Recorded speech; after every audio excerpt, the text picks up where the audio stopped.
I'm all about it. I'm that girl, and I love catching up with my friends, especially those who are training in the same field that we are all appreciating, respecting, and adoring. So welcome. How are you doing today? Joe, I'm tickled to be here with you. I'm so thrilled. I'm a little starstruck, not gonna lie. Woo, jazz hands. But thank you for taking the time to visit with me and do the happy Well, dance. I loved you reaching out to me because I got to be fully triggered. And I love all the opportunities to be triggered because, you know, those are little road delays, decoys Mhm. in my life journey to sort of stop and unpack. And I know that Dolores Cannon is here with us because she's prompted us to talk about the bullshit that people have been saying about her, because she is you know, she's beyond that, but she wants us to call out, not people's names obviously, but to discuss her and her journey and what we have discovered along the way. Because she, in our Facebook group, she is I mean, she's always there, and she's seen people using Dolores Cannon's name and assuming I know everything about Dolores and all of her work, and you know, the shift to 5D new earth is just a mindset. And it's like, Mhm. whoa, sweetness, for the love of sweet baby Jesus, where did you get that information from? And you know, then they would tell me they've been a practitioner for 30 years and death is terrible and it's not fair and we should never have to go through death process to get to 5D because we're special unicorns. And I've heard so much. And then when you start quoting Dolores Cannon's work and showing them in her many books, all of the actual statements that Dolores has said herself about the physical shift. You're leaving people behind. They're going to assume you have died. You've merely left the shell of the 3D carbon-based body. It's all in her books, even though it was supposed to be here on this planet, in this realm, in this location of the universe. We know different now because this is this has been quite a bit of time between her physical exit point and the information she was getting. But as we know, she was getting the information we now know, but it hasn't been published. Mhm. So that's a big question. Let's ask that. Why has that information not been published? Why indeed? Well, you know, fear of missing out. When you know that you're not going to a new earth, you're not going to be wanting to discuss it with other people. You want to control and manipulate the narrative. Right. Totally fine. But even Dolores Cannon said, don't trust me, don't trust anyone else. Have your own sessions, allow your subconscious to tell you. Because Mhm. while we love our own egos and thoughts and mindsets and, you know, how we perceive the world and our very advanced level of 3D, our teams know slightly a little bit more than us. And so when you actually channel them through your own sessions, that's when you Mhm. need to start paying fucking attention to what they're saying, because you know, they're not there for shits and giggles to boost your ego. They're actually going to hold you accountable if you've been like this throughout your whole life, not taking Right. any responsibility of your own inner work. Yeah. They're gonna spill some truth bombs, whether you're ready to hear it or not. They're gonna spill some tea on you. I think that's why a lot of people That are like, oh no, it's fine, I'm not going to have a session, thanks. well, you know, before once I had decided to take the course, take the courses and study this, I thought it imperative for me to go through a session. You know, I'd never had one, and I thought it would be important for me to understand, have a better understanding from this side of it. You know, as a client, so to speak. So you know, I had listened to so many sessions and they were all so amazing. Like I had no preconception that, you know, I would have a past life of Mary Magdalene or Joan of Arc or anything that spectacular. But you know, there was I was so very excited, you know, to have this experience. And the first one was kind of wah, wah, but it felt like it was initially. But listening back, I felt like, and I think I've heard you say this, I've heard other people say this, I felt like I was making things up. Listening back, I know that what came through was what I needed at that time. It wasn't overwhelming, it wasn't huge, but it was small little pieces of things that I was probably ready for, that I needed to look at in order to continue to grow. And if I had any doubt, which I didn't, I did, I don't know how to explain it, but in that first session, what made me know that, okay, my eldest sister's recently deceased, and the practitioner asked if she could come through, and my physical body started just bawling. I didn't have time to even form a thought about my deceased sister. My body started crying, and what came through is, I'm here, I'm here, I'm here, I am here. Just through tears, I'm right here, I'm not far, please don't hurt, tell mom to please don't hurt, I'm right here. And then as soon as he thanked her, sent her back to, my body was not tearful, I was calm. So I knew coming out of that was not me. That did not come from me. I did not make that up. That was not, so I knew that was fucking real. And that was so impactful for me, for my first session, that I didn't discover any fantastic past lives, but I knew that beyond the shadow of a doubt, okay, this shit's, wow, that was heavy. It was heavy and wonderful. And my heart was, it was so impactful and such a blessing to just get that message. And my practitioner kind of likens it to when you change the radio dial. If you're listening to music in your car, that other song is still on that other channel. You just change the frequency. And I was like, holy shit, it's that easy. It's really? Yeah. So, I mean, it's still huge and hard to wrap my head around, because I was raised in the Bible Belt. I don't know if you're familiar with that term, the Bible Belt of the United States. I'm a preacher's kid. My daddy was an ordained Methodist minister. So I grew up very much in Christianity. And there's not any, I mean, I had a lot of conflict when I started my spiritual journey, kind of learning, okay, everything, that's not all true. That's not all accurate, because you can't tell me that. I remember being a little girl looking up at the sky and the clouds, just a little girl, and being filled with awe about how huge God is, the enormity of God and love and source. And so as I grew up, certain things just weren't clicking, like this.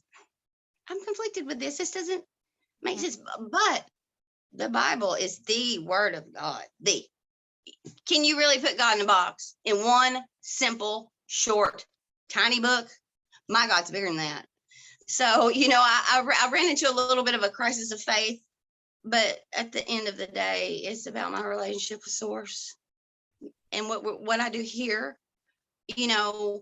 with this go around, what I can learn.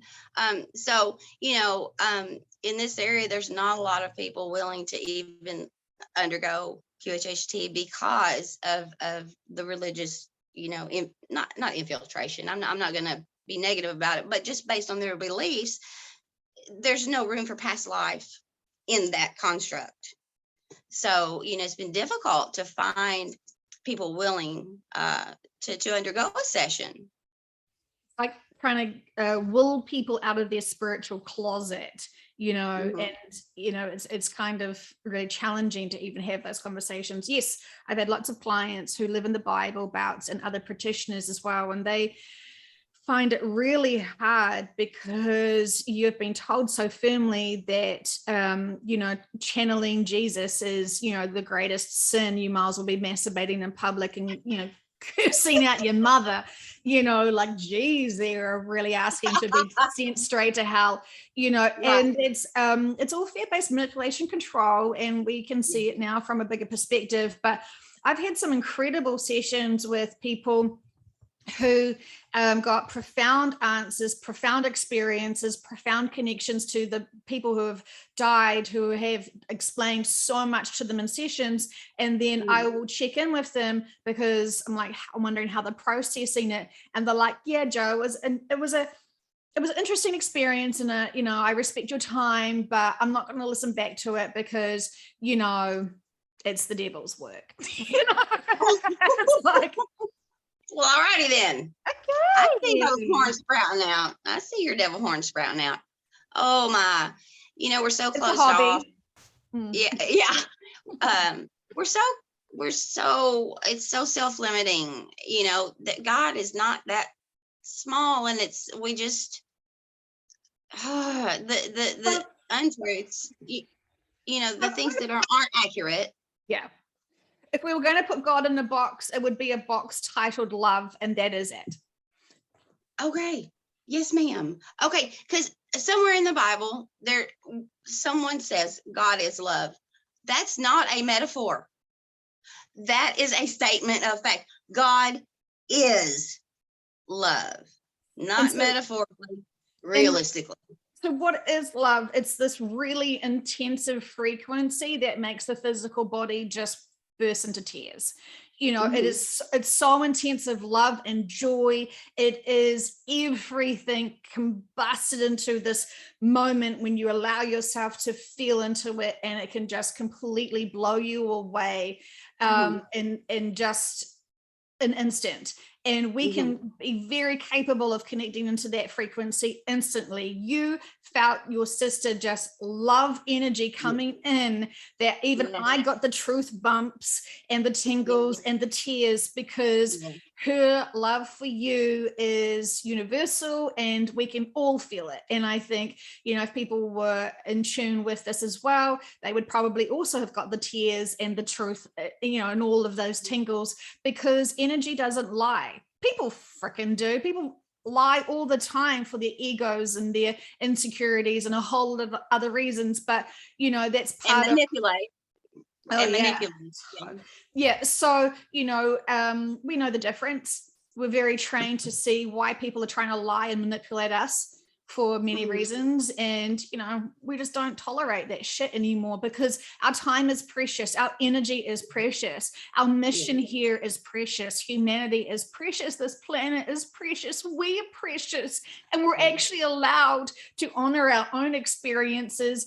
And one of your things you wrote to me saying, you shared this big experience, I'd love for you to share it with us, about your shocking experience with people who had interesting things to say about Dolores. But then you sort of said, well, I don't know if I've got much to share and to say to people. And it's like, well, first of all, smack bottoms for that, because you have a whole valid life, and all of your life experiences from your contract thus far are very important to share and to honor and to grow from and acknowledge. So, a little bit of self-talking, love for yourself, a little bit more honoring of self is maybe my recommendation to you. Well, thank you. And I know, Joe. I know. Now apply it. Apply it. I know. And you know what? It's common sense. I mean, it sounds easy. It sounds like just, okay, sure. But is it always just that cut and dry for us? I don't know. It's so complicated. I feel like I have like conversations with myself all the time, flipping from the 3D emotions to the 5D thought processes. I'm flipping between my emotional mind and my logical mind, and then there's common sense somewhere in the middle. And but I'm checking myself constantly to make sure, what is my motivation here, what is my perception here, what is this all? And it's fun and it's easy to overcome stuff and not be completely destroyed and distracted and drowned. I'm working on it. I'm working on that. You might be a step or two ahead of me. I'm not quite as advanced, but every single moment, learning, and you would think self-love would come so natural. when do we learn not to? I remember several years ago, I went to see a licensed professional counselor because I kept getting into these same relationships, these same, like, why am I always taking care of the dude? Okay, why, why am I getting into these same relationships? So he had me do an exercise, and it was brilliant and brought tears to my eyes. He said, okay, Allison, I want you to picture your inner child, little you. Just picture what she looks like, and I want you to have a conversation with her. Oh, Joe, shit. When I started that exercise, I saw little me. She was so cute with little pigtails. Look, I looked down. We were sitting by a tree. I looked down in this precious little face, and she looked up at me and said, when did you stop loving me? I was broke. I had no idea. Number one, had no idea, but I knew she was, I was heartbroken. Like, holy, really? Oh my God, really? Yeah. So, yeah. So we ignore it. We think we're doing it, but if we look around at our habits or our we're not always standing in our truth and loving our own selves, first. Love God, love yourself. We're part of it, and worthy. When I've heard people talking in sessions with their smaller version of self, and it can be, when did you stop loving me? When, why do you keep ignoring me? Why aren't you protecting me? All of those things, and that's how we heal ourselves, because we finally acknowledge ourselves. Time's not linear, so those little versions of us are still feeling neglected or ignored, and often we think it's other people's jobs. Yes, the adults are supposed to protect us, but what if it was about us trusting ourselves to know where the protection is and where we are supported? And if we can just remind ourselves, God's source, love, protection, call on. When adults in our lives are broken children, how could we ever expect that they would be able to protect us? We can fully always have the trust and faith of God or source to protect us, because they don't have any emotional baggage. They're not broken children. They're advanced beings who have got profound wisdom. Right. Yeah. And that was beautiful. Yeah, exactly. Okay, so that one. Let's share your so you got really excited about sharing that you're doing Dolores Cannon's work, and someone got to share their opinion about Dolores. Share with the group what you heard, and I will just put my hand up each time I'm triggered, and I will not open my mouth. I hate to say it, I don't want to relive it. Okay, so this well-respected friend of friends, Reiki Master, I mentioned to her, yeah, I'm a little bit familiar with the quantum thing. I just completed Dolores Cannon's QHHT. And she said, excuse me. And so I repeated Dolores Cannon's QHHT, quantum healing. She said, oh, and she kind of sat back in her chair. Yeah, kind of one of those. Oh, yeah, I'm familiar with Dolores and I don't approve. So kick me in the gut. Wait, what? It's unethical. It's illegal in the state of Arkansas. And Dolores was just in it for the money. Now, that was the very first thing she said. Dolores was just in it for the money. So I'm processing this, and all of it, just sick to my stomach, that just like, wait, what's just happened to me? What have I just been assaulted with? My friends respect her. Is she right? Did I just, what have I done? I've taken the little bit of extra money that I had to take this course. Oh my God, what have I done? But then wait a minute. Dolores lived in Arkansas. Her academy is based in Arkansas. So, okay, let me remove that part of her 3-step non-Dolores. And then later in the conversation, I had to kind of giggle because she referred to her as Diane Cannon, that actress. She's a film actress. She said Diane Cannon. I'm like, you don't even know who you're talking about, so I ain't listening to you anymore. But, her saying that Dolores was just in it for the money, I was thinking, well, Reiki master, don't you charge people that you teach Reiki to? Don't you charge to teach Reiki? Are you doing it for free? I don't think you are. So what? That argument is invalid. And what was your other one? Yeah, about unethical. I don't even know. I don't even know because, I still have a lot of respect for, Reiki, any of the healing, alternative healing methods. I have the utmost respect for. I think it's useful. Anything that can help people in this time in that way, in a spiritual way, is relevant. But unethical. Okay, I'm sitting typically with a client talking to their higher self, but Reiki, they do the distance Reiki, not even with the person in their presence or in their visual field. Okay, what's unethical? I'm not getting it. So I just didn't know if it was, she saw it immediately as QHHT is in competition, it is a competitor of Reiki. So she was automatically going to just shut it down. I really didn't understand. I still don't understand. But after I worked through all of my nausea and, intestinal disfortitude as to what I just been sucker punched with, I figured out what I needed to, and I don't understand.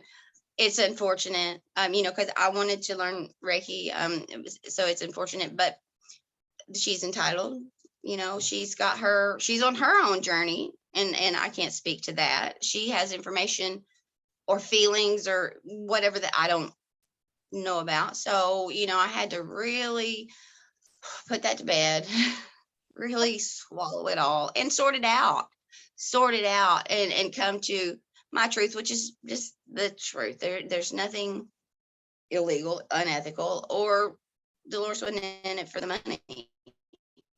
When Dolores was alive, she just did, I think she started doing Oh, sorry, we're having some technical difficulties with internet. Sorry. Did I lose you? Yeah, we just got a little bit frozen. It's okay. Oh, my internet's unstable. I think you're frozen, Joe. Oh no. There you are. Okay, we're back. Obviously our energy was just getting too heated for the conversation. Like, simmer down, ladies, simmer down. So for anyone who is confused about the sessions or they've had their own sessions, just like how you had that first experience where you're like, was that it? Is that all I'm getting? And so you have the experience of the session, and it's not until you go back and actually listen to the sessions. I have seen screeds of people saying, I just had my fucking first QHHT session. It's full of shit. It didn't even fucking work. And I'm like, oh, did you listen to your session? No. I know it didn't work. I know I said everything. I was just making it up. And it's like, okay, so listen to your session maybe and see how it goes. And so they listen to it and they're like, oh yeah, there was some stuff there that's new. And like, get over yourselves, people. And this is, of course, we can judge them and just observe their behaviors. But what they're screaming out to us is their practitioner didn't prepare them enough to know that today you're experiencing this session. Listen to the session afterwards to be able to hear it with your thinking and mindsets of clarity, because you're in this deep state of relaxation. That's all it is. Label it anything else you want. I don't care, but you're in a deep state of relaxation. You never go anywhere. You don't fall asleep. You're not, don't be anesthetized. Sometimes you wish your clients were anesthetized because they still want to help the session so much that their little egos and their little conscious mind wants to come in and say, oh, I think I'm just making it all up. I believe that's what happened to me. I was so excited and so anticipating. I did not know I was a control freak. I didn't know that I was going to get in the way of it. It was so unintentional, but it happened. I would sneak in there, stupid me would sneak in and try to intervene. And so, I mean, that was something that, that I came across. These sessions, as a good practitioner, they should be able to support the client for the expectations. You're not going to see, like most of the time, people do not see, you never see anything with your physical eyes ever. It is your mind's eye and where your dream state is. We don't dream with our eyeballs. Right. So, it is about giving your clients the appropriate expectations. And so, and it's a journey. For the practitioner, I love that you wanted to have your own experience to get a sense of it too. I didn't have my first official QHHT session until I'd done like 45 clients and was in a different country. And, it was a great journey, but our expectations of how it works, we have to translate senses into words. And, it's fun, but everyone goes away from their first experiences thinking they all made it up. And that is not a comfortable feeling to have, because, we want answers. We need answers. This is why we're so fully ready to surrender into these sessions to connect into our subconscious. So for someone to say that these sessions are unethical, well, I'm not saying, and then you're a special unicorn going to the new earth because you're fantastic. Like, I don't say shit. I ask questions. I do not impress anything on anyone. And I know when people have listened to some of the sessions, they think, oh, that word's, oh, she's so leading. But when you listen to all the sessions that I've had with the clients, and most of the public sessions, I've already had other sessions with those clients. So, judge if you will, whatever, I don't care. At this point, I don't care for the critics. You don't understand this work nonstop. You don't understand this work. You don't understand who we connect in with. You don't understand that my clients are channeling all the information. Dolores was not a channeler. Dolores was a researcher and asked her clients in this relaxed state questions. Is it unethical to ask questions? Yes, it is, when you're wanting to control a narrative and keep the information and wisdom tight and restricted and private for exclusive people. So, well, and I'm sorry, go ahead. I was just going to say, when Dolores was doing it, it was just one course. I don't know if it was through an email or if it was in one of your recent videos, but it's their work.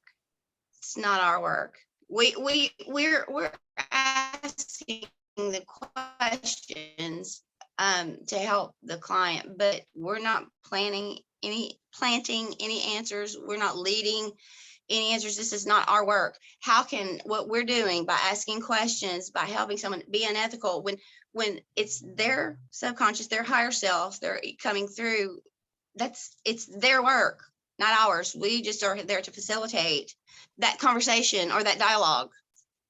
Right. And Dolores, did teach people her method, but as she even wrote and expressed in her books, she was so delighted when people took her classes and experienced and experimented with their own scripts. And she was so happy for people to expand upon her own work, because she wasn't possessive. She wasn't like, this is my work and I own it, I'm going to copyright the shit out of it. She never did. She never copyrighted her script. She never did. She never was possessive. She knew that everything she got was from them and she respected them. Now, when you don't respect this work and this process and you think you own it, that's when you start doing multiple courses, controlling, manipulating, suggesting it's only your way. Now, Dolores herself said it was successful without her script. It could be expanded upon, worked through, and people were still getting the higher self and the subconscious.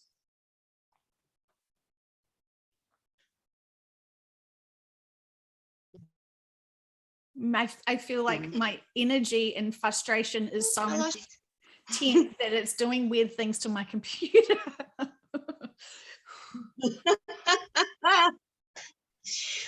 Take a breath.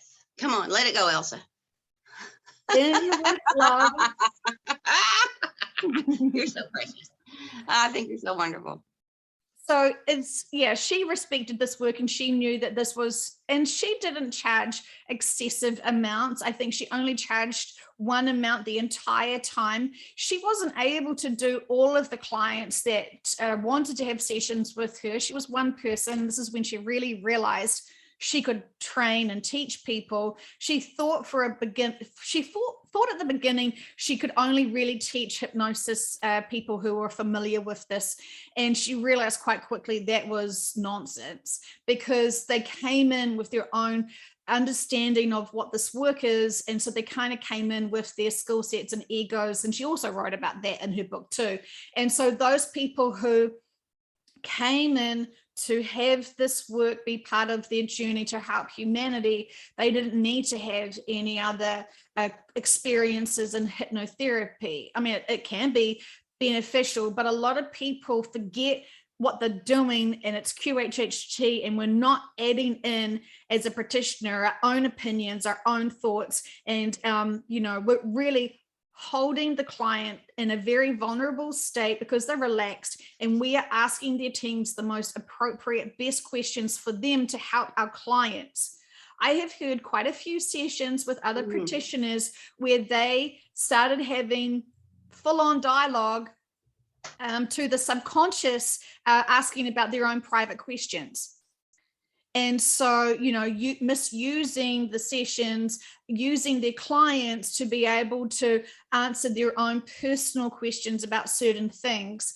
And, that's an interesting choice. So, there is some ethics, and there are some practitioners that have got incredibly questionable morals and ethics for this. But again, this work's so protected, they're not actually getting what they think they deserve. And that makes them very frustrated, because they're a big deal, don't they know? And so when practitioners are trying to manipulate information that they're not ready for, that they won't even understand, they will be shut down. And this pisses them off because it triggers their egos, incredibly triggers their egos. So, I've kind of often thought, when I was really doubting, when I got sucker punched and was like really processing those comments, I was really doubting, okay, I am not qualified. What if something comes up, something traumatic comes up for this client? I'm not qualified. I'm not a qualified therapist. I'm not qualified to help them. And then I realized I'm not. I'm not the one who's there. It is their higher self, their subconscious, that is there to help them through this. And, at the takeaway, the client, after might have to obviously re-listen, but do some of the work. But I'm not trying to impart that I'm there to help them fix any broken pieces of themselves. I'm just there, like I said, to facilitate a dialogue, to open this conversation up for them to learn, and maybe sometimes some hard truths do come through that the person then has to, work on. It's not my job to fix them. It's just my job to help them be open to their higher selves and communicate, with that communication and guidance. And it's always there. It's always there. When I always there. When I hear practice sessions with interns, and they hear the client going through something traumatic, and then you hear the practitioner so uncomfortable with that person having that experience, they want to give them their opinion of how to help and process this and all this stuff. That's lovely because it comes from a loving place, but that's freaking ego. You've got the subconscious right there. Ask the subconscious the questions. How can this, now that you've given this information to my client's subconscious, how can they move forward? How can they unpack this? What can they do? And it's a learning thing. Humble your ego and trust that they know better than you. And so many practitioners really struggle with that because they're a big deal and all this stuff. And this is why one of the things that really I get criticized a lot for is thanking them after every question. And people are like, ugh, sick of you thanking them. Just ask more questions. I don't want to hear you keep thanking them. It's obnoxious. That's one of my favorite parts. It always makes me smile when you thank them. I'm thinking, well, are you supposed to? They just gave you, they provided you with information that you asked about, and they were responsive. So hell yes, thank you. Every damn time, thank you. I'm sorry if it's repetitive. My gratitude for profound wisdom given to me and the clients. What an asshole that I have gratitude, and I want to honor all of the information, because it may not be the big deal breaker of profound, mind-blowing answers to the universe, but seriously, God, quit it with the thank yous already. God, thank you yourself. So I can't believe that would be a complaint of anything that anybody could complain about. And I don't know much, but people are going to find something. People complaining about you expressing gratitude for the information you just received. That's fucked up. Well, so thank you. What it really shows us is that they're so miserable that someone being happy and grateful just pisses them off. It's like, remember the time where, we had an argument with our boyfriend, we went to a park and we're just feeling really down and frustrated and a little bit brokenhearted. And that's when you see the most fucking happiest couple in the world living their best dreams on a hot date right in front of you, in your face, and you're just like, how dare them? How dare them? Don't you know this is about me right now? I'm having a horrible experience. Get away. Fuck off. Sorry. Like when people complain to me about the sessions and the information, I just sort of think, where are you at? You must be in a very challenged, triggered place to not be grateful for this information. It's such a obviously all the information that they provide for us is a privilege. And right. When people judge and dismiss and disrespect a privilege, it's a choice. I know. And that, you brought up a really good point. How sad and ugly their lives must be that is what they choose to be a Debbie Downer about. That, oh my gosh, I'm sad for them. Yeah. So I know that people did have sessions with Dolores, super hyped. I'm going to be a big deal. My other lifetime, I'm going to be mega famous and fantastic. And they have a session with Dolores, and they're just, a potato picker, farmer, and, they have heaps of their own inner work to do. I mean, you're not going to be happy. You're going to be pissed off that how dare your subconscious remind you you've got inner work to do. I hate that woman, Dolores Cannon, because her work's all shit and unethical. She's just there for the money. So are you trying to tell me, what you're telling me now is that since I'm talking with you and you may publish this video, that I'm not going to be a big deal? Because I went into this feeling like, oh my God, I'm going to talk with you, I'm going to be so famous. Maybe. I'm just kidding. You will famous. Your point was better than my joke. Yeah, sorry. No. I love it. Yeah, and the thing is, we even the most prickliest cactuses are still special, important, valid beings having this fantastic experience in the 3D, and they are drowning in that experience. But yet their souls can be super advanced. They could have super significant, important, fantastic, what we would be like, oh my God, I'm so jealous that they were this in one lifetime deals. But we have no clue, because this lifetime they want to be those other beings playing that role for whatever reasons. Right. Just playing the role of a peaceful, nondescript existence. Just living a simple potato farmer life with a kid or two, just with just a very simple rest period. that it's not, all banner stellar information that you got from that past life, but how many, who knows how many we've had. Some have had more than others, past lives. Many of them may just be like, I'm gonna take a break this time. I learned a lot. I'm good. I won't go back, but I'm just gonna chill and have a loving family and simple life. That's the next experience I want to have. They've had big advanced lives where they have found like they've reached that point of enlightenment and really big special influences. Like to speak the truth in any lifetime is very challenging and hard. It's very draining. And so yes, a lot of advanced beings are here being asleep just to have the energy. So they're not dipping into the worry or the fear of anything. They're just plodding along, doing as they've been asked, and just going with the systems, because that's the most easiest way to live, being completely oblivious to anything else. And so they are here. They're not being distracted. They're just working living their best lives in quite a calm, balanced, completely oblivious to all the other awakening movements right now, just so they can just have simple lives and be able to be of service with their massive energy that they have. So, we can't.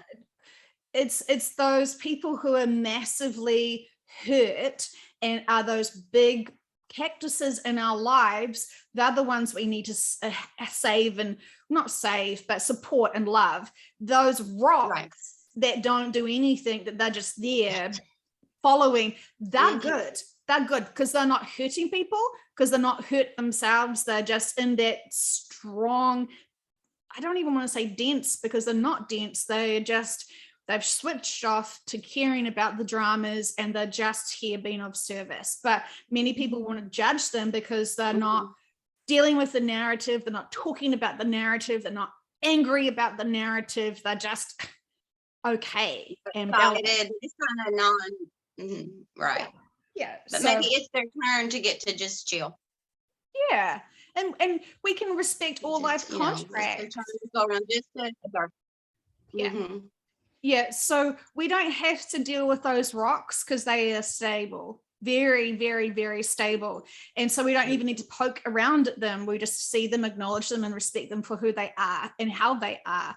But it's those cactuses that are constantly running up to us to prick us with their density, with their worries, with their fears, with their pain.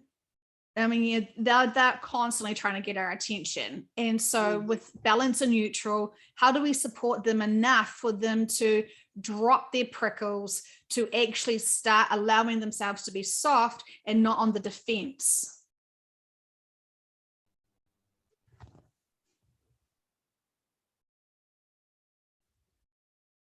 How indeed. Subconscious, asking for a friend. No.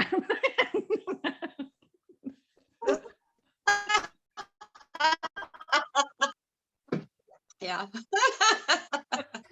You're a hoot.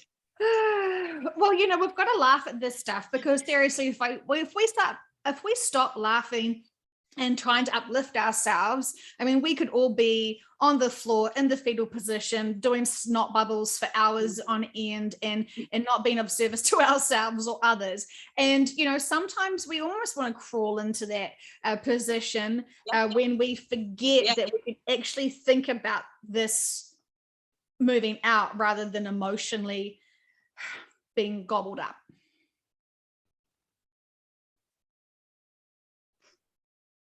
Yeah, there's the being in the 3D world right now, being part of this experience, can be difficult just because of the shit show that it is right.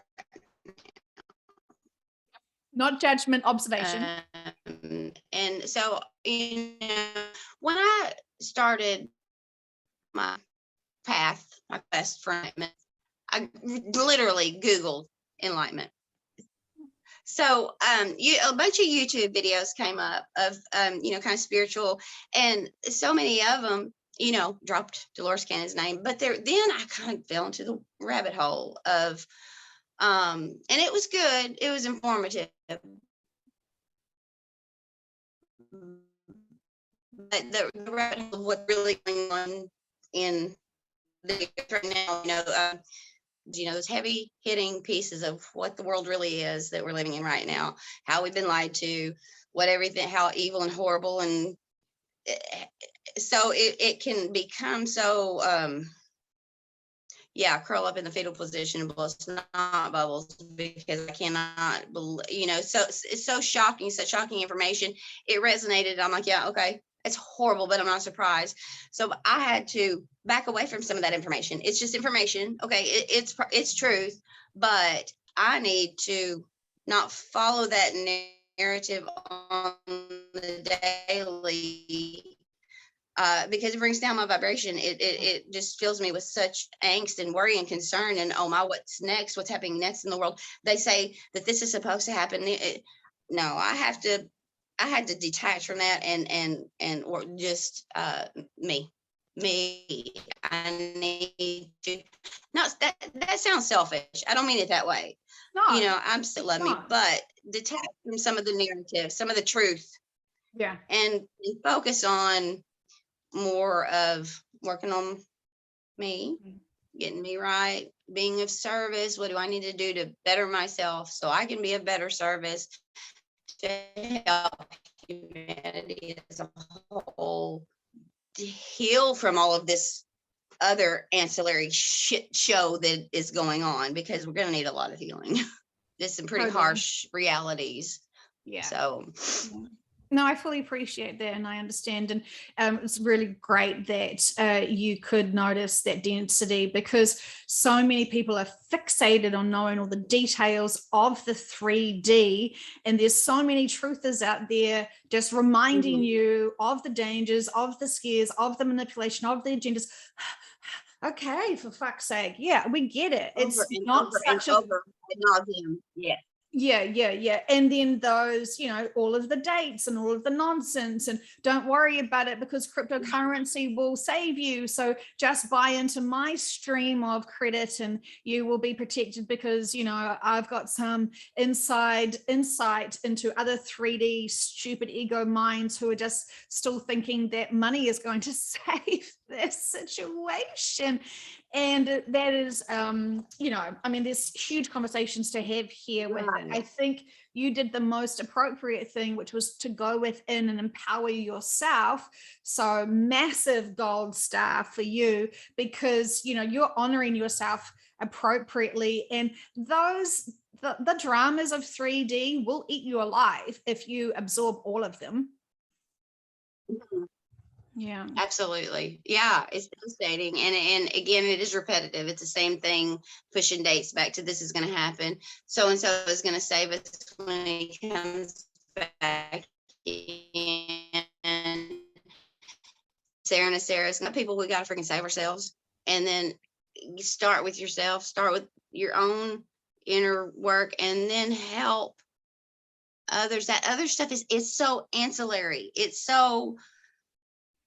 Whatever is going to happen is going to happen. We've got to take care of each other in this. That's all external, so to speak. Yeah. And I think you've overcome if you were a control person, because you've really surrendered into the fact that, yes, all this 3D stuff is going on, but it's not for us to fix and solve. It's for us to acknowledge, okay, so yeah, these are great examples to show people how the control and manipulation has been working for so long and getting away with it. However, now we can surrender into the fact that we can't control the outside world, we can control our inside world. And now we've got this amazing knowledge of where they're trying to push and direct humanity to be able to hold that frequency so we can shift. I mean, when you know the bigger perspective of the shift and where we're going, we should be more excited than doomsy and gloomsy. Right. In my opinion. Exactly. Yeah. I agree. I concur. You're spot on. Fantastic. So, while we still love and definitely profoundly adore Dolores. She even admits that the information in her books was her journey and her her evolutionary understanding of this information. And she knew that sometimes they were holding information back for her because the world wasn't ready for it. And sometimes she knew that they were holding back information because she wasn't ready for it. She knows she was on a journey. She wasn't trying to be everything I know is perfect, blah, blah. She knew she was just starting to explore and learn this too. And she was beyond grateful and respectful to them. She got it. And when you read the books and people were in rooms with her and they were asking her questions, using their 3D minds and egos to think that they could manipulate and beat the systems, and then the client was being the vehicle to channel, higher dimensional beings telling off people in the room for their stupidity and ego questions. She got a bit embarrassed because it's like, she knows you can't fuck with these beings. You can't outsmart them ever. And they know your intentions, even if you can't even be honest with yourself about your own intentions. So, I love when Dolores will share her experiences in the books. And just because she's no longer living doesn't mean this information isn't profound. Her information, you should be so comfortable with all her information, because this is beyond her information. This is their teams. This is our collectives. This is our higher dimensional beings who love us and want to guide us to having bigger perspectives of the way of the world and the reasons why we're all here now, jazz handsing through all of the snot bubbles.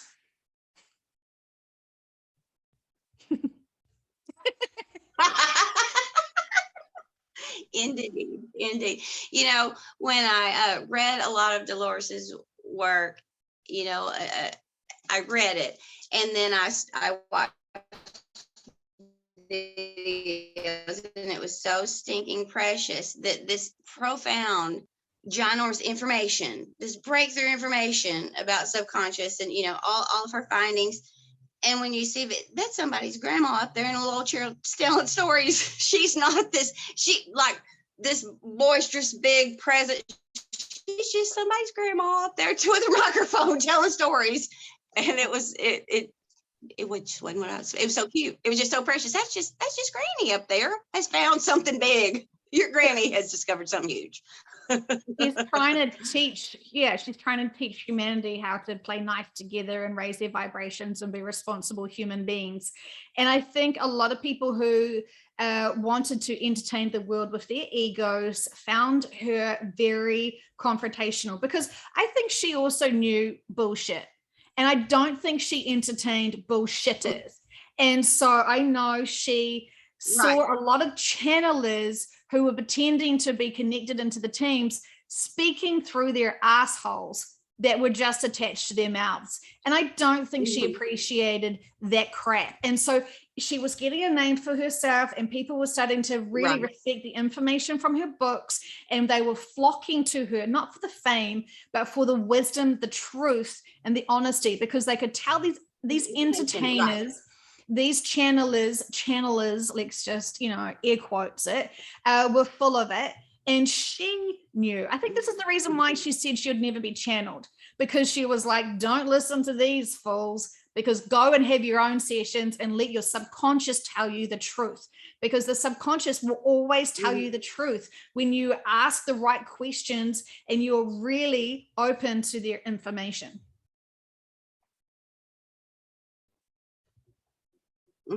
Exactly. Yeah, she was so subtle. She wasn't this big presence on stage with all these background lights, pacing the stage with her microphone, getting people all fired up. She was just with these big phrases and keywords and she was just sitting there telling it like it was. Well, I mean, I completely not telling it like it was. I admit that when I kept listening to her, like the very first time I was interviewing her through a channeler, before this is the first kind of introduction that I had with her. And I had watched a few little videos to kind of prepare myself for the right questions I needed to ask her for this session. And I had watched some of her videos where she kind of kept plugging her books. And I've said this before, so sorry, I'll say this again because it cracks me up. So when I'm, talking to her through this channel, and she's still recommending that I read her books, and I'm like, God, you're still hustling these books. And then it was like, because I'm so sick of being sold shit.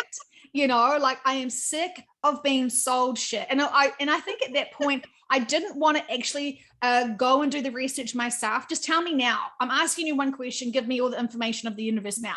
I don't want to do anything. I don't want to put any effort in. Just tell me the answers now. And so I've grown, and Tell me Cliff Notes version. Yeah, I was like, maybe in the afterlife, if she's still trying to get me to read the books, maybe there's something in them. And yeah, she wasn't wrong. She wasn't wrong. She's never really wrong. I was gonna say, maybe then you just need to go ahead and do it. Just saying. Yeah. And I mean, as a person that kind of avoids doing big reading, I have all of her books. I still haven't read all of them. I'm still trying to process them through, but every chapter is like a smorgasbord. Don't try to power through these books. These are, I almost, with her, now she's giving me paid, like, go to this book, go to this page, share that. I mean, that's what she did to me the other day. And I was like, okay, Dolores. So now I almost kind of do this. I just open up the book and then just see what's going on there. And it's so amazing because it really applies to the same stuff. And I've seen some of the words that I've been saying, I will come here into the book and then see it word for word, the same phrases. And I'm just like, whoa, for me, I just love that confirmation. For me, don't give a fuck what other people think about me and my journey, because I really don't care. Sorry, I don't care what other people think about me and my journey, because it's private. I just share this random stuff for those who want to hear this random stuff. And that's where my ego is at the moment. Right. Anyway. No, and you're not wrong. It is your journey. And if you want to share, and if people want to watch and enjoy your journey with you and laugh and get something out of it, then absolutely. If they don't want to, then bye. Just it's never going to on your own journey. If this doesn't resonate. Yeah, I'm never going to change for other people anymore. I did that for so much of my life. And, those people who were like, stop thanking them. It's annoying. Just get on with the questions. I'm like, don't, first of all, who do you think you are telling me what to do? Exactly. I'm with you. I am with you. If you've got an opinion about my sessions and how I conduct the sessions as a practitioner, that is fine. If you think you can do better, fine, do it. I have no problems with that. You do this, then that is fantastic. I'm not saying that my approach or my opinions are the best. They are the best for me as I'm still stumbling through the 3D. And, for people to tell me what I should or shouldn't be doing, I mean, it's very ego for them to sort of try and impress their circumstances onto me. I'm certainly not asking for people to tell me what the opinions are, given who I can constantly ask. I mean, I have had lots of insecurities along the way, and I've had to go to them, sometimes crying, and, be like, help me understand this. Like, am I naughty for doing this? Tell me.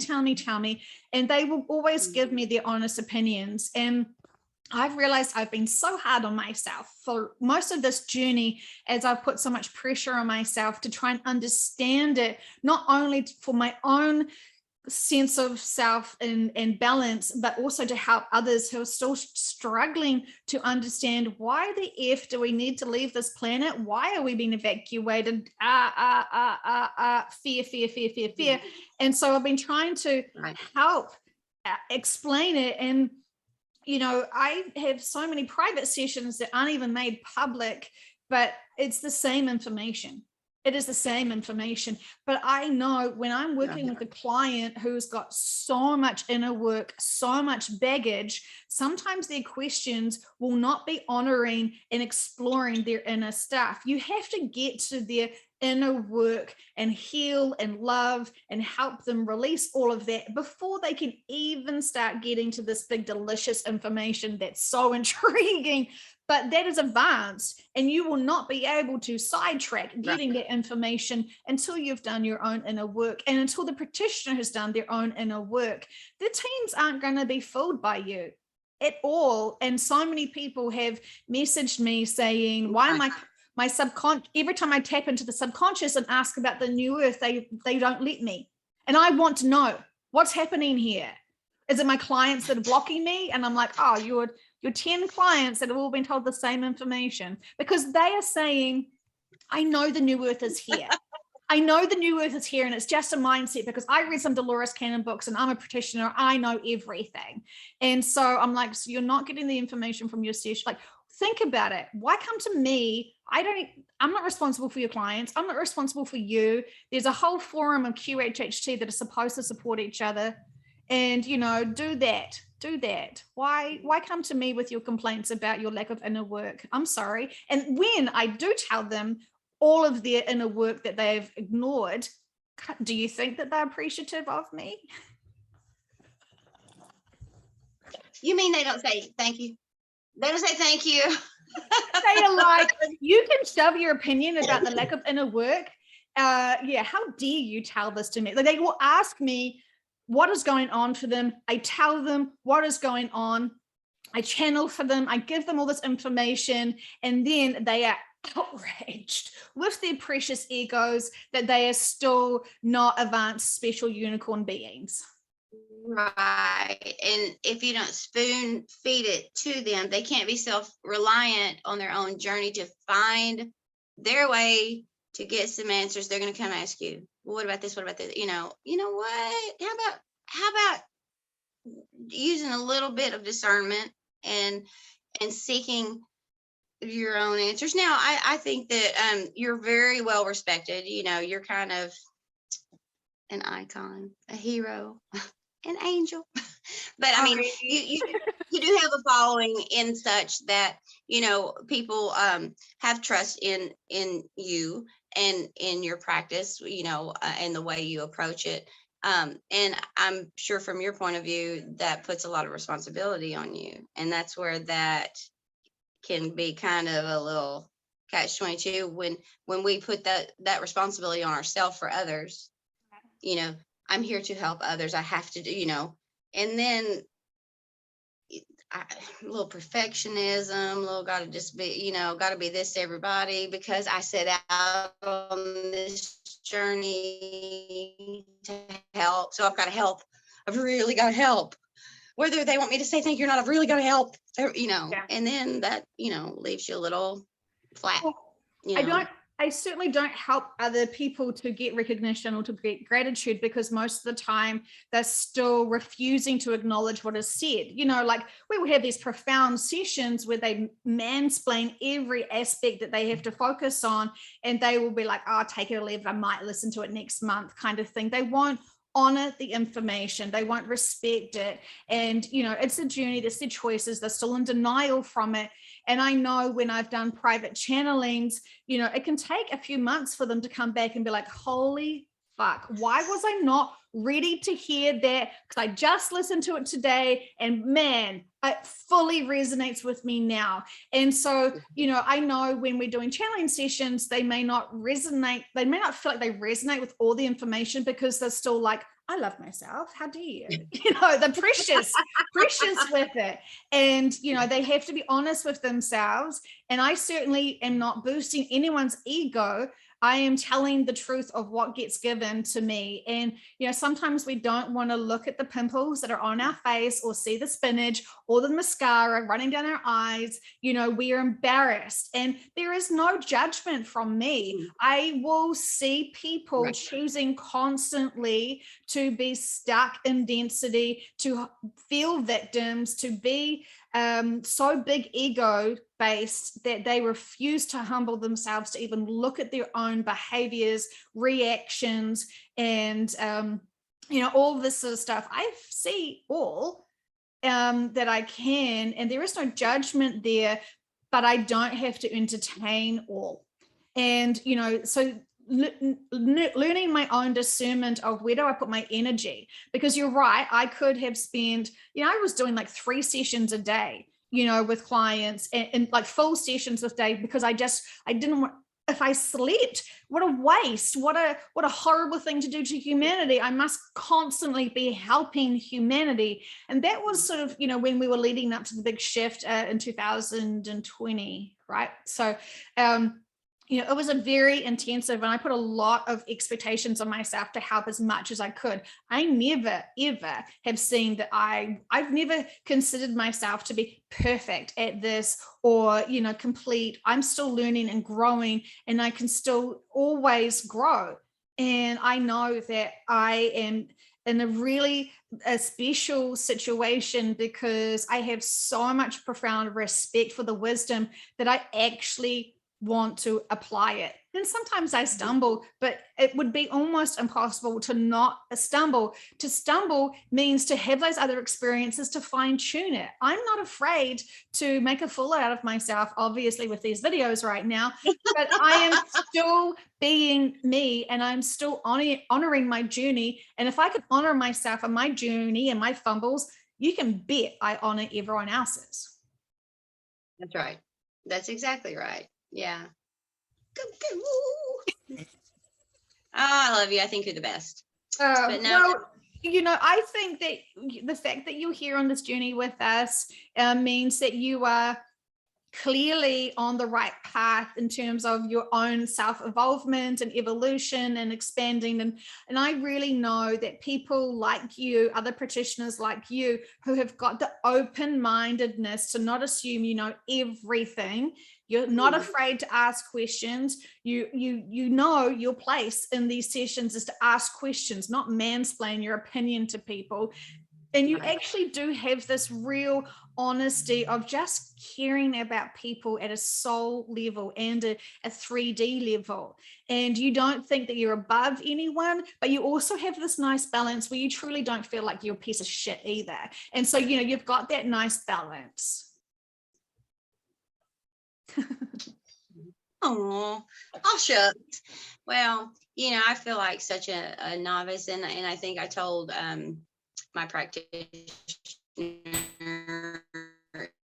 after, it may have been my first or second session, I said I'm on this path, but I feel like I'm late coming to the game. I feel like I feel like I'm in a race, that I have so much to learn, and who knows how much time we have left, even though I know time doesn't exist. I'm still wrapping my head around that.